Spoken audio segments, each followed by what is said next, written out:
Hello friends, welcome to HBK Soft. और आज के हम इस वीडियो में देखेंगे किस तरह हम आरडीएलसी बेस रिपोर्ट को जनरेट कराते हैं अपने प्रोडक्ट मॉड्यूल के लिए। फ्रेंड्स, ये सबसे इम्पॉर्टेंट चीज़ है आरडीएलसी रिपोर्ट। सो इस पर हम ज़्यादा फोकस करेंगे। सो चलिए स्टार्ट करते हैं। सो फ्रेंड्स, मैं मौजूद हूँ अपने विजुअल स्टूडियो के अंदर। सो आरडीएलसी रिपोर्ट के लिए सबसे पहले हमें डेटा सेट चाहिए होता है। सो हम सबसे पहले यहाँ अपने मेन प्रोजेक्ट में आके ऐड करते हैं, add new item. New item के अंदर हम यहाँ डेटा पे जाते हैं। डेटा पे हमारे पास सेकंड चीज़ आ रही होती है डेटा सेट। हमने इसे यहाँ से ऐड कर लेना है।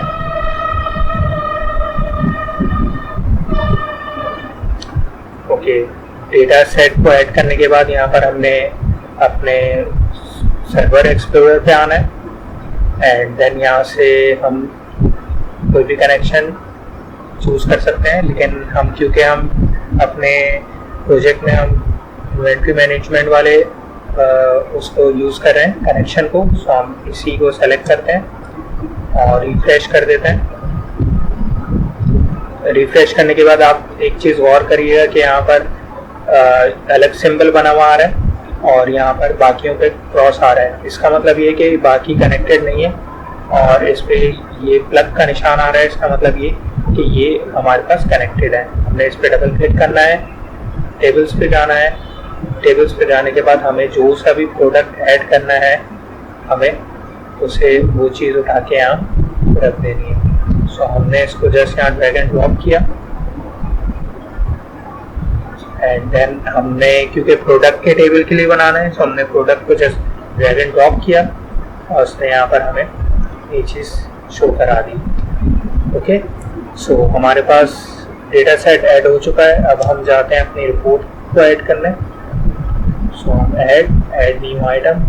ऐड न्यू आइटम के अंदर हम रिपोर्टिंग वाले सेक्शन पे जाते हैं और ये हमारे पास रिपोर्ट है। इस रिपोर्ट का हम नाम दे देते हैं product report. Okay, product report और आरडीएलसी यहाँ पर इसको ऐड कर रहा है। ओके, सो इसने ऐड कर दिया। सो यहाँ पर हमने सबसे पहले यहाँ पर राइट क्लिक करना है, इंसर्ट के अंदर हमने सबसे पहले यहाँ page header, then insert again page footer. Header और फुटर हमने ऐड कर दिया है एंड देन अब हम अपने डेटा सेट की तरफ आएंगे।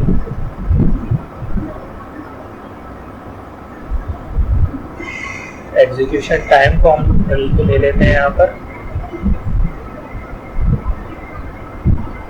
एंड देन यहाँ पर हम अपने इंसर्ट टेबल, क्योंकि हम अपना डेटा टेबल फॉर्म में शो कराना चाह रहे हैं इसलिए हम टेबल को सेलेक्ट करेंगे।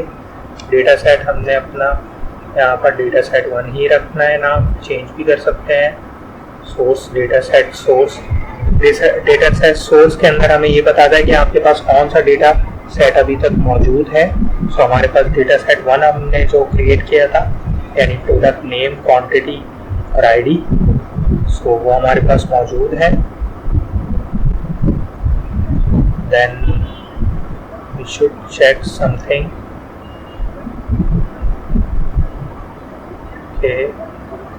नेम, क्वांटिटी, ओके, हमने इसे सेंट्रलाइज कर लेना है।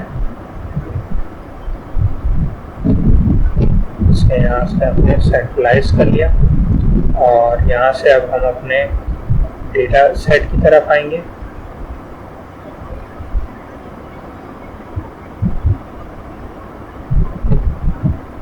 सॉरी, यहाँ पर हमने अपना डेटा सेट सेलेक्ट करना था तो हमने सेलेक्ट नहीं किया। सो हम सबसे पहले इसको यहाँ से ड्रॉप कर देते हैं, शिफ्ट डिलीट। अगेन हम डेटा सेट को ऐड करते हैं, डेटा सेट 1, देन ओके। तो इसने हमारा टेबल ऐड कर दिया डेटा सेट के साथ। अब डेटा सेट के अंदर देखिए हमारे पास इस तमाम चीज़ें मौजूद हैं। तो हमने करना ये है कि यहाँ पर प्रोडक्ट नेम, प्रोडक्ट की क्वांटिटी इसको ऐड कर देना है और इस वाले कॉलम को हम डिलीट कर देते हैं, डिलीट कॉलम। एंड सबसे लास्ट में हम इसे इसका सम भी करवा लेंगे। तब तक हम यहाँ पर टेक्स्ट बॉक्स दे देते हैं, टेक्स्ट बॉक्स सेंट्रलाइज, ठीक। और टेक्स्ट बॉक्स का हम बैकग्राउंड वगैरह सेट कर देते हैं। टेक्स्ट बॉक्स प्रॉपर्टी में जाकर और उसके अंदर हम फॉन्ट का कलर हम ब्लैक के बजाय हम उसे रख लेते हैं फॉन्ट का colour white, okay. And again properties में जाने के बाद फिल यानी कलर कौन सा हमें रखना है, सो हम इसमें यहाँ पर मैजेंटा ब्लू ले लेते हैं, क्या करेंगे, यहाँ पर आ गया हमारा magenta blue.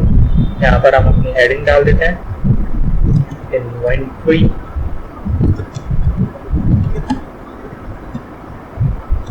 Management system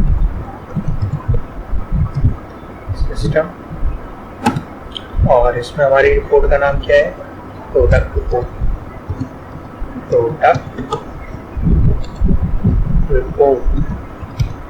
okay.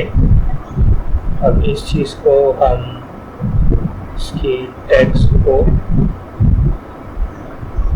हम बड़ा कर देते हैं,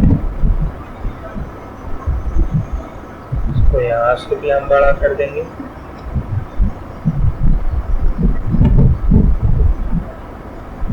इसको हम थोड़ा सा रैप अप कर लेते हैं, ओके। और इसको यहाँ से डाउन कर लेते हैं। यहाँ से हम एग्जीक्यूशन टाइम की भी प्रॉपर्टीज पे जाकर उसके प्रॉपर्टीज पे नहीं जाना हमने, इसकी प्रॉपर्टीज पे जाना है, ओके। फिल में नो कलर के बजाय हम इसको ब्लू वाला कलर ले लेते हैं, मैजेंटा ब्लू, ओके। और यहाँ से फॉन्ट के अंदर हम ब्लैक के बजाय इसको वाइट सेलेक्ट कर लेते हैं, ओके कर देते हैं। देन हम यहाँ पर भी एक फुटर के अंदर टेक्स्ट बॉक्स को कर लेते हैं, जिसमें हम अपने उसका नाम लिख देंगे, ओके। और इसकी प्रॉपर्टीज में जाएंगे, प्रॉपर्टीज में जाने के बाद फॉन्ट में हम सेलेक्ट करेंगे, फॉन्ट हमारा होना चाहिए वाइट कलर का और फिल हमारे पास होना चाहिए, फिल कलर हमारे पास मैजेंटा ब्लू, ओके करेंगे। और यहाँ पर हम all right reserve by HBK soft, okay. इसको हम यहाँ से कर लेते हैं और इसको सेंट्रलाइज कर लेते हैं,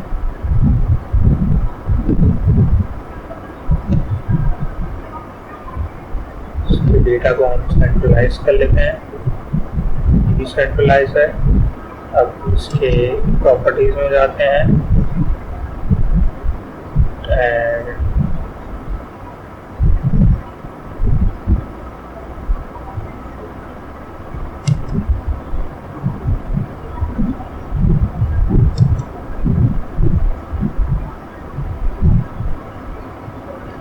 प्रॉपर्टीज में जाने के बाद प्रोडक्ट हम इसे नेम दे देते हैं, product name, product font,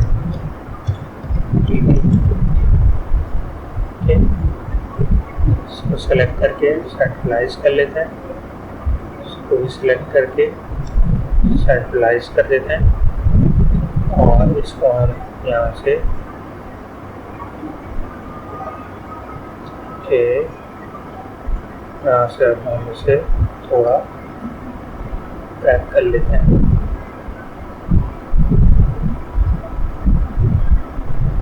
okay, और यहाँ से इसको थोड़ा सा कर लेते हैं।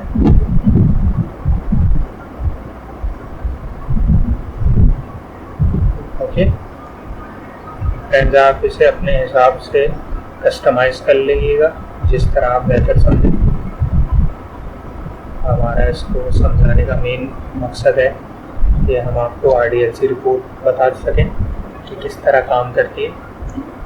ओके, प्रोडक्ट की क्वांटिटी के लिए हम इसका सम भी करवा लेते हैं कि तो टेक्स्ट बॉक्स ले लेते हैं, इसके अंदर हम सम कर लेंगे।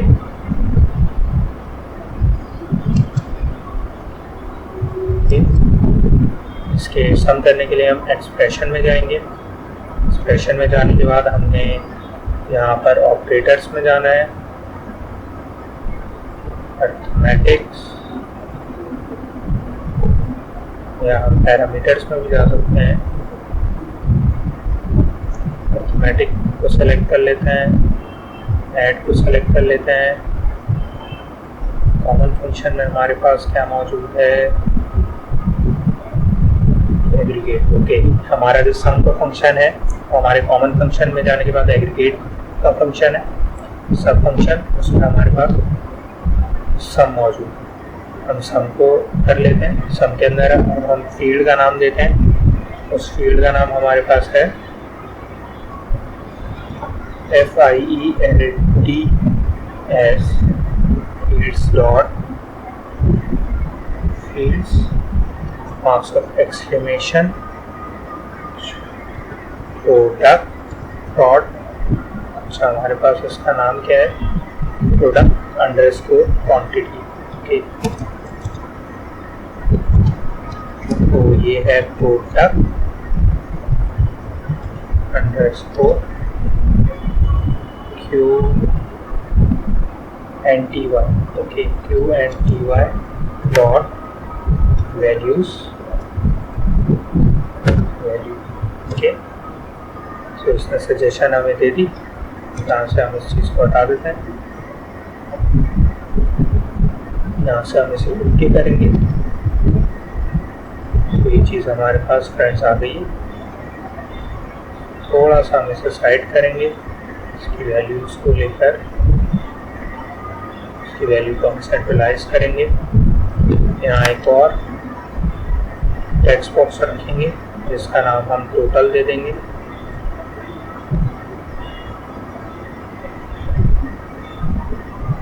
और इसके अंदर हम टेक्स्ट को सेंट्रलाइज करेंगे और इसको हम दे देंगे टोटल।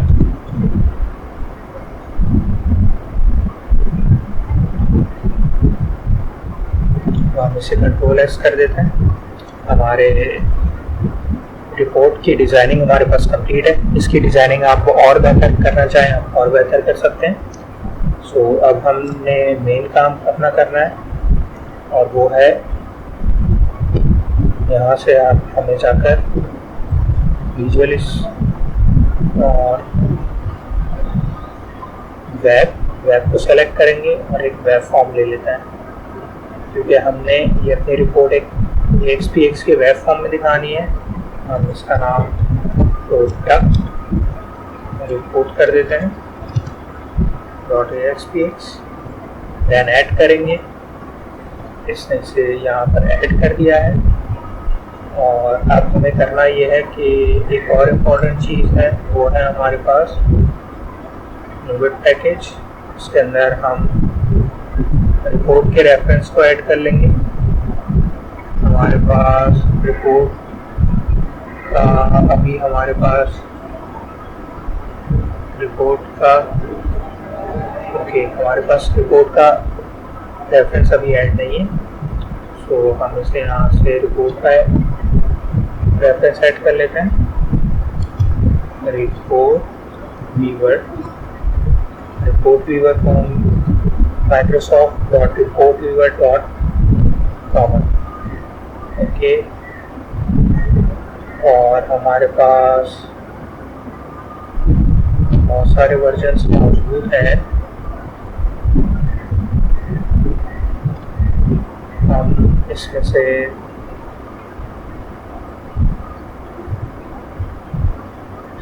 सेकंड वाला सर्च करते हैं, MVC। MVC में हमारे पास क्या मौजूद है?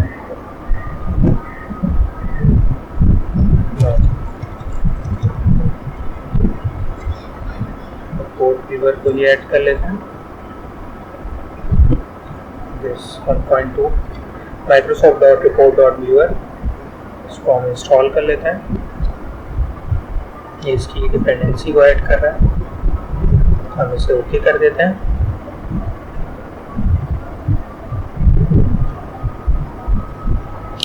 इसे सक्सेसफुली इंस्टॉल कर दिया है। अब हम यहाँ पर इसे प्रोजेक्ट को अपने बिल्ड कर लेते हैं।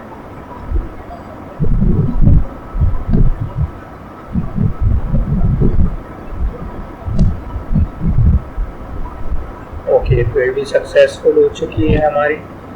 अब हमने सिंपल यहाँ से करना क्या है कि यहाँ पर इस डिव के अंदर हमने टूल बॉक्स से रिपोर्ट व्यूअर को लेना है। ये रहा हमारा रिपोर्ट व्यूअर, इसको यहाँ से जस्ट ड्रैग एंड ड्रॉप करना है।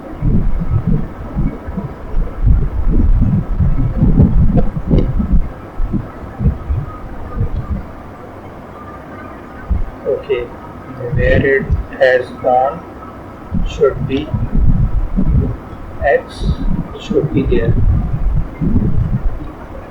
एंड एक और चीज़ हमें चाहिए फ्रेंड, वो है हमारी स्क्रिप्ट मैनेजर। स्क्रिप्ट मैनेजर इसको लेके यहाँ ड्रॉप कर देंगे एंड देन जब हम डिज़ाइन पे जाएंगे it should be there.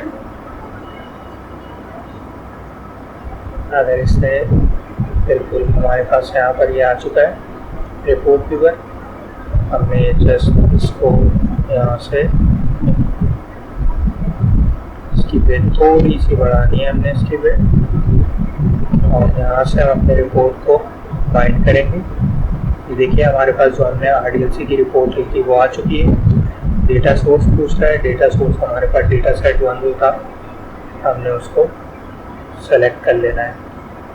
Okay कर दिया हमने, और जस्ट यहाँ से हमने इसको आके रन करना है ASPX के पेज को, और इस पर वो डेटा लोड हो जाएगा। चलिए इसको यहाँ से रन करके देख लेते हैं। ये यहाँ पर रन हो रहा है। इस चीज़ को आप गौर करिएगा कि यहाँ पर एक ये वेब फॉर्म की शक्ल में है और ये कंट्रोलर बेस नहीं है। Okay, bind control. ओके, इसका एरर ये है कि हमारे पास ये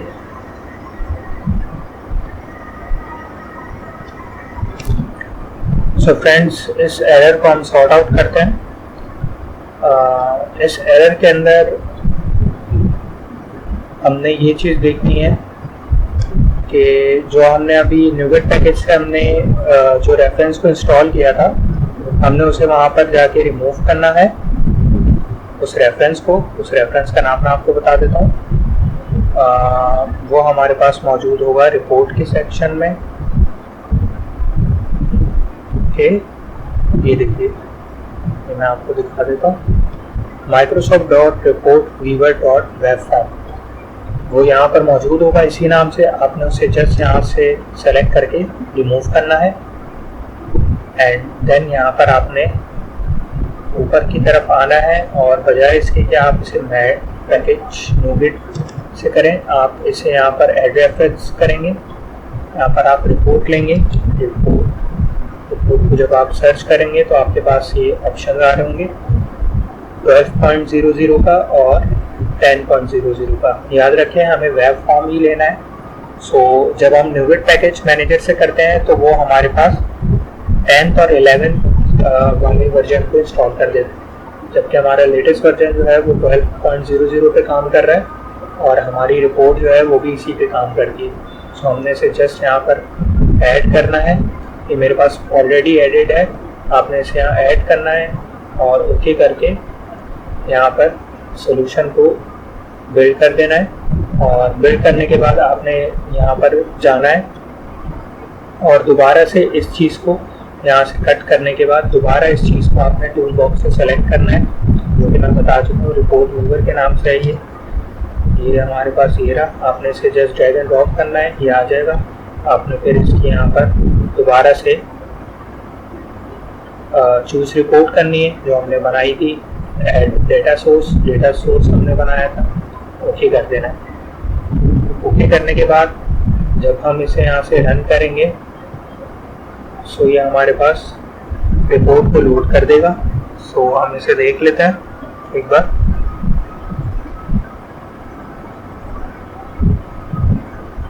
ये लोड कर रहा है।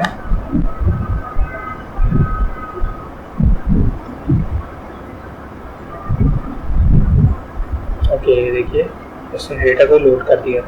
अब हमारे पास एक एरर आ रहा है, वो ये एरर है कि हमने जो टोटल कराया था वो टोटल वैल्यू हमारे पास शो नहीं हो रही। हमारे पास डे टाइम शो हो रहा है, बाकी तमाम चीज़ें शो हो रही हैं, लेकिन हमारे पास वो टोटल शो नहीं हो रहा क्वान्टिटी। सो हम इसके लिए करेंगे क्या, हम इसके लिए सिंपल अपने डेटा सेट पे जाएंगे और डेटा सेट पे क्वांटिटी को सेलेक्ट करेंगे, राइट क्लिक करेंगे, प्रॉपर्टीज़ में जाएंगे। अब प्रॉपर्टीज़ में जब हम देखेंगे तो यहाँ पर उसकी जो वैल्यूज़ है यानी उसकी जो डेटा टाइप है, पहले तो हम इसको ऑफ कर देते हैं एडिटिंग को और उसके बाद क्वांटिटी पे जाते हैं, रेफरेंस को भी बंद कर लेते हैं, क्वांटिटी पे जाते हैं कि इज नॉट गिविंग मी